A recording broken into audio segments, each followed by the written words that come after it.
وعدت قوانا بعزم الأبات يا من تسامى وخلى المنام جرى العمر يمضي ورا صراما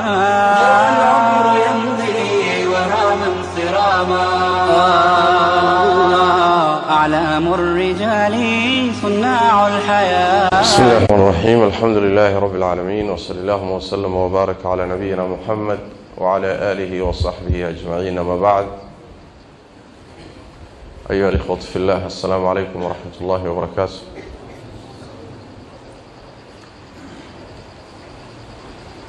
وقتي كوبان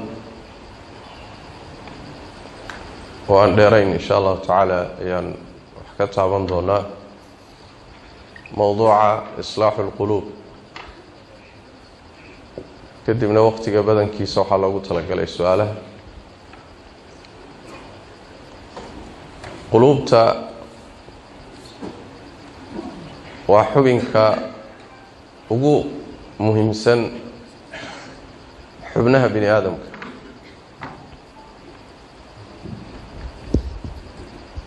waxaa la yidhaahdaa waa xarunta jidhka. nabiguna sal alla alayh wasalam wuxuu ku tilmaamay hadduu hagaago in jidhka intiisa kale hagaagayo, hadduu kharimo oo hallaabana in jidhka intiisa kale kharimayo oo fasaadayo. wuxuu nabigu yihi sal alla alayh wasalam: alaa wa ina fi ljasadi mudqa إذا صلحت أو صلحت صلح الجسد كله، وإذا فسدت فسد الجسد كله، ألا وهي القلب. بنبي صلى الله عليه وسلم جيرك بني آدم كوحا كدح جرا عدير وهالمر لعلالين كرو أفقلسة عدك يركأ هديئو هقاقو جيرك وهقاقيا، hadduu hallaabana jidhku waa hallaabaya, hadduu fasaado jidhku waa la fasaadaya. waa qalbiga buu nabigu yidhi salawaatu rabbi wasalaamu calayh. waxay culimmadu ku cabiraan inuu yahay sidii boqor oo kale, xubnuhuna ciidamay u yihiin: indhaha, dhagaha, gacmaha, lugaha, isagay u adeegaan. boqorka iyo madaxu hadduu hagaago, askartu waa hagaagtaa, raciyaddu waa hagaagtaa. haddii laakiin boqorkii khariban yahay, dowladdiisa qaybaheeda kalena waa kharibeynta.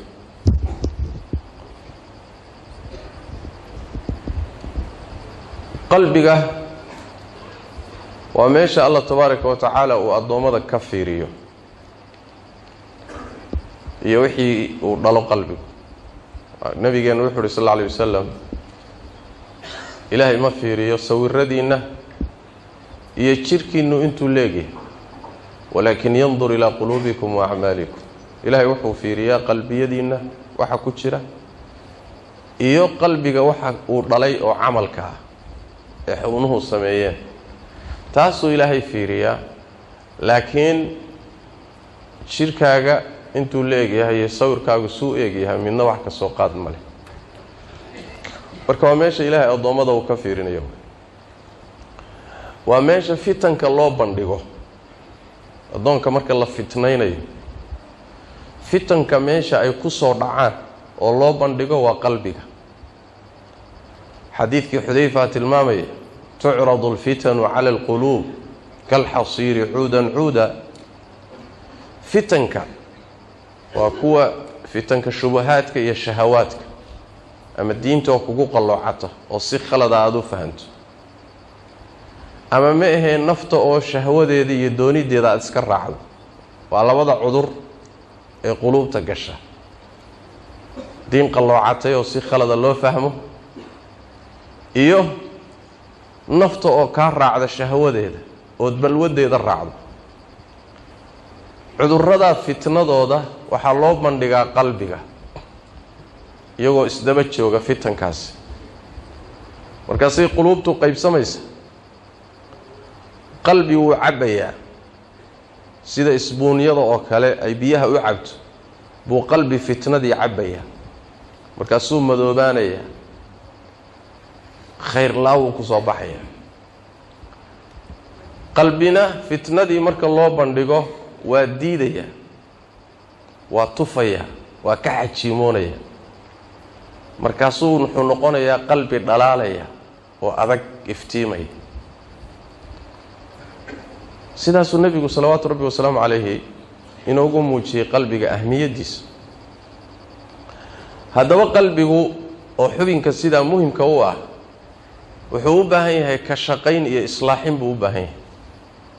sida jidhka intiisa kaleba uu shaqo iyo hagaajin iyo daahirin ugu baahan yahay jidhkaagu dhaqitaan buu u baahan yahay qabays baad u baahantahay afkii caday buu u baahan yahay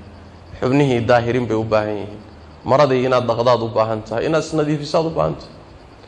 qalbigana sidoo kale ka warhayn iyo islaaxin buu u baahan yahay haddii aadan qalbigaaga islaaxininood halmaanto oodan daaweynin wuu jiran saas daraaddeed baa quluubtu waa mid baktiyey oo meyda iyo mid jiran iyo mid fayowa jirada haddana intaasoo nooc u kala baxaysa jirada quluubta ku dhacda baa noocyo badan ah taas hadda tafaasiisheeda ma geli karno laakiin quluubta maxaa lagu islaaxiyaa quluubta waxaa lagu islaaxiyaa kow ah horta iimaanka liannahu maaddatu xayaati alquluub quluubta noloshoodaba waa iimaanka qalbiga mar hadduusan iimaan saxa gelin iyo tawxiid saxsan waa qalbi meyd ah waa bakti waa qodob asaasiya waa qodobka labaad quluubta waxaa lagu islaaxiyaa oo lagu hagaajiyaa oo lagu nadiifiyaa oo lagaga shaqeeyaa waa cilmiga sharciga ah qur-aanka barashadiisa tafsiirkiisood barato axaadiista nebigood barato tawxiidkood barato allaha ood barato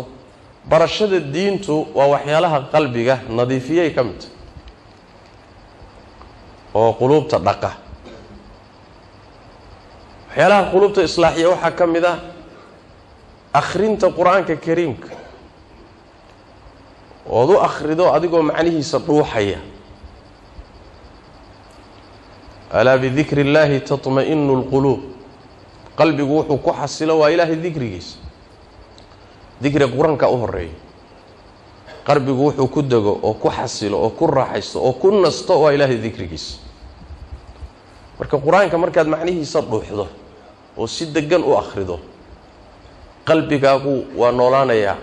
waa caafimaadayaa waa nuurayaa waa dhalaalayaa waa hagaagayaa qur-aanku waa daawo yaa ayuha annaasu qad jaa'atkum mawcidatu min rabbikum wa shifaaءun lima fi الsuduur waana xagga alla idinka timid ya waxaa kaloo idin timid daawadii laabta qalbiga laabta waxaa laga wadaa laabta wixii ku jira bimacnaa wixii qalbiga ku jira cudurro ahaa daawadiisiina xagga alla idinka timid waa qur-aanka kariimka ah xagga allay ka timid waana daawo wanunazilu min alqur'aani maa huwa shifaaء waraxmat lilmu'miniin qur-aanku jidhkana waa lagu daaweeyaa cudurrada ku dhaca laakiin meesha sida khaaska uu u daaweeyo waa qalbiga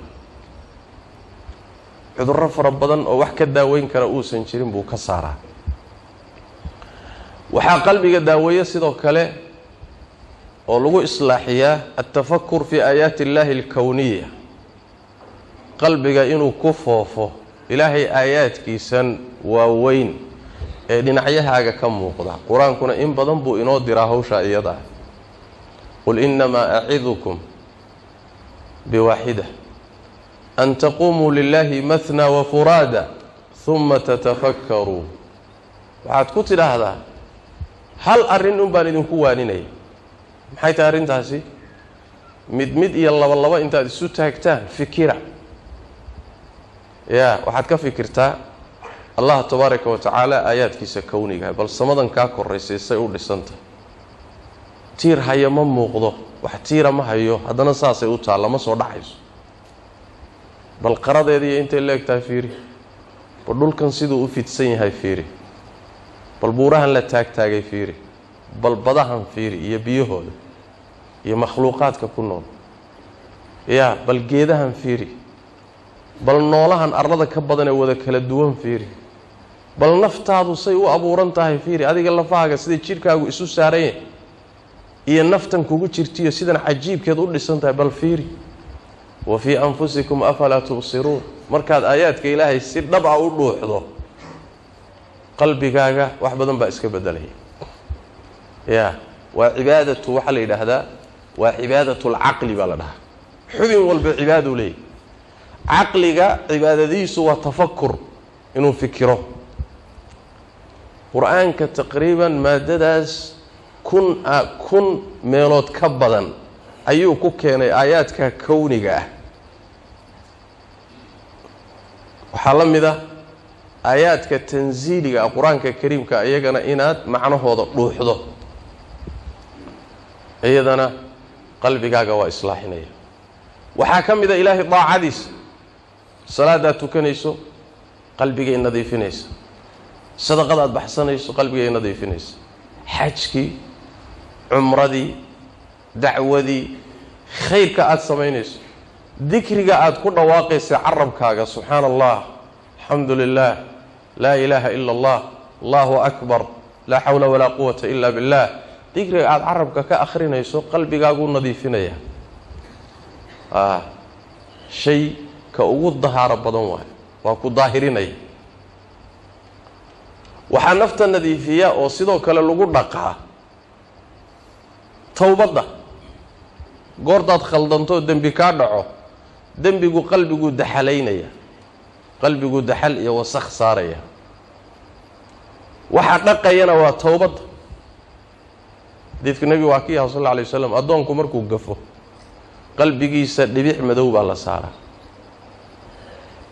hadduu ka toobad keeno dhibicdii madoobeyd baa laga soofeeyaa waa laga tiraa waa laga nadiifiyaa hadduu dambigii ku noqdo ka soo noqon waayo ku si adkaystana dhibic kaleeta iyo dhibca kaleeta ilaa qalbiga dhibic madow iyo daxali wada fuush oo marka hadduu saa u wada mugdiyoobo khalaas waa u dhamaatay marka maxaa nadiifiya waxa nadiifiya tawbada dambigaad gashay inaad ka qoomooto ka xanuunsato inaadan dibda ugu noqonin go'aansato ilaahay inuu ku dhaafo weydiisato yaa xuquuq binaadan haduu inaad iska guddo dambiga inaad ka tagto si dhaba markaad u toobad keento qalbigaagu waa isbedelaya waa noolaanaya marka asbaab fara badan bay shariicadu inoo jidaysay oo quluubta lagu islaaxiyo ninkii qaato oo isku nadiifiyana ilaahayna la kaashado tabaaraka wa tacaala allah tabaaraka wa tacaala qalbigiisa waa u daahirinaya waxa kamida ducada nabigeena salawaatu rabbi wa salaamu alayhi ducadiisa uu ku ducaysan jiray waxa u badnayd allahumma ya muqallib alqulubi thabbit qalbi ala diinik allah qulubta rogrogow qalbigayga diintaada ku sug Aisha weydiiso waxay tiri rasuulilaahi ducada baad badisaaye taa baad ku ducaysatay oo badisaasay wuxuu jira nabigu wuxuu sallallahu alayhi wasallam Aisha qulubta bini aadam Allah tabaaraka wa ta'ala laba farado farihiisa kamiday ku dhex jiraan sidoo doonu u rogrogaa waa ka baqaya marka qalbigaaga waxa laga yaabaa isagoo mu'min aha iimaan laha in iimaanka laga rogo gaalnimo lagu rogo in iimaanka laga gadiyo munaafiqnimo lagu gadiyo in khayrka iyo jacaylkiisa laga gadiyo xumaan iyo jacaylkiisa lagu gadiyo ilaahay baa qulubta rogroga sidaas daraadeed baan u badsanayaa allah qalbigayga khayrka ku soo ilaahu taacada xageeda u leex waa nabi maxamed sallallahu alayhi wasallam marka ducada inaadan halmaamin oo aad ilaahay barido tabaaraka wa tacaala inuu qalbigaaga khayrka jeclaysiyo ku sugo asbaabta qulubta lagu islaaxiyay kamid tahay way farabadan tahay marka maadaama waqtiga intiisa badan loogu talagalay barnaamijka su'aalaha waxaan doonayaa inaan idin ahdo salafku ridwaanullaahi calayhim waxay dhihi jireen inta aan qalbiga iyo ka shaqayntiisa ku dadaalay shay kale oo ku dadaalay ma jiro qalbigu siduu nabigu ku sheegay sallallahu alayhi wasallam waa sida baalka shimbirta oo kale oo hawada ka laalaada dabaylo adagna ay ku dhacayaan kol xaggay u dhufanayaan kol xaggay u dhufanayaan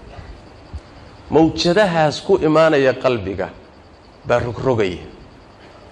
ya fitankaas rogrogay sidaas daraadeed waxaad u baahan tahay in aad shaqo badan iyo soo jeed iyo dadaal u yeelato qalbigaaga sidoo ku islaaxi lahaa qalbigu inuu islaaxi xagee laga gartaa carabkaagaad ka garani oo indhahaagaad ka garan oo akhlaaqdaada ka garan oo lugahaaga iyo gacmahaada ka garan oo xubinkaaga tarankaad ka garan oo dhaqankaagii baad ka garanaysaa qalbigaagu inuu islaaxay qalbigaagu inuu khariban yahayna waxaad ku garan dhaqankaaga misaal haddaan idin siiyo maalan haddaad is aragto adoo u adkaysan la khayrkiiba majaalista khayrka ma fadhiyi kartid quraan in badan intaad fadhido ma akhrin kartid masaajidka wax yar ma fadhin kartid salaada 10 daqiiqo la tukanaya ku dhibaysa ya wadaadku maanta quraanka inuu nagu dheereeyay horta kan yaa noo keenay wadaadku inuu dadka salaada ku dheereeyay muxuu ma adkaysan kartid baynama aad ma la yacniga iyo waxyaalaha xaaraanta aad u adkaysi badan tahay meelaha fadhi ku dirka saacadaad fadhi karta saacado adoo waxba lagu siinay shaahana iska bixinay intii la doonaad fadhi karta ku fiirso meelaha xaaraanta intii la doonaad joogi karta adoo macaansanay maxay ku tusi marka waxay ku tusi in qalbigaaga uu khariban yahay waxaan qalbigu ka socdaa عكس ذلك هذا دركته أضو خير كأنقول خير كان أصبره حمانتنا كعر قلبي جاو وكجو بنينا وحي علامته تهاي إن قلبي جاو هجاكسين صباح إنه هي قلبي جاو هجاكسين ساس درادة النبي صلى الله عليه وسلم وحكوت المامي صدح ذا الرمود إيمانك معانك يسلوه له وحكوت المامي يا إن هذه الله هي الرسول كيس واحد كسرك تعش ضدك أتشعلان يسني هذه الله درتي وتشعلات قال لماذا إيه حمانتنا إن أد أنعضو سيدا أد أنعبت هاي يا إن ضب لو جوردو ضب إيه النار إن لو جوردو على ضوء النار صوّح هذاك ما سيدا صوّكلا إن أد حمانتي قال لماذا أنعضو أو أي أدبسته كراهيسته تواحد كتوسي سامركا إن قلبي جاو نولي حاجة سيء إصلاح سيء marka ilaahay tabaaraka wa taala qulubta Allah inoo islaahay walla tabaaraka wa taala fitanka ku jira iyo imtixaanaadkii shubahaadkii shahawaadka Allah inooga saaro ilaahayna tabaaraka wa taala inooga xifdiyo wax kasto oo dhibaato leh wixii khayr iyo wanaag lana Allah tabaaraka wa taala ina waafajiyo assalamu alaykum wa rahmatullahi wa barakatuh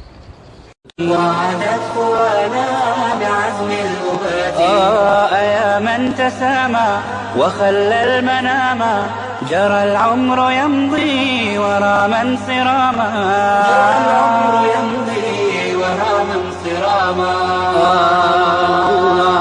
أعلام الرجال صناع الحياة